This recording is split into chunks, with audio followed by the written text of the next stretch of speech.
પંચમહાલમાં gas એજન્સીમાં ગેરરીતિ સામે આવી છે। હાલોલના શિવરાજપુર સ્થિત ગેસ એજન્સીના ગોટાળા સામે આવ્યા છે।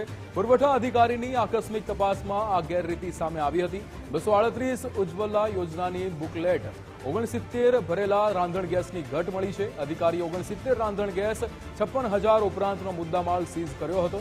કેશરપુરા શાળાના મધ્યાહન ભોજનનું સમગ્ર રીતે સંગ્રહ કરેલું તેલ અનાજ પણ મળી આવ્યું હતું। હાલોલ મામલતદારે મધ્યાહન ભોજન યોજનાના સંચાલકને છૂટો કર્યો। ગેસ એજન્સી સંચાલક અને કેશરપુરા શાળાના આચાર્ય સામે તપાસ શરૂ થઈ।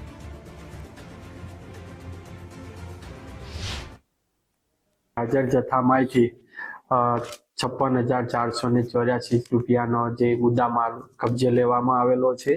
સાથે સાથે એમની ગેસ એજન્સીના જે ઓફિસ છે, ઓફિસની પાછળ તપાસ કરતા સરકારી અનાજ અને તેલનો જથ્થો પણ મળી આવેલ છે। જે બાબતે પૂછતા આ જથ્થો છે એ કેશરપુરા પ્રાથમિક શાળાના જે સંચાલક તરીકે જે રાઠોડ ચંદ્રિકાબેન ફરજવાયા તેમણે ત્યાં જથ્થો સંતાડેલો હતો।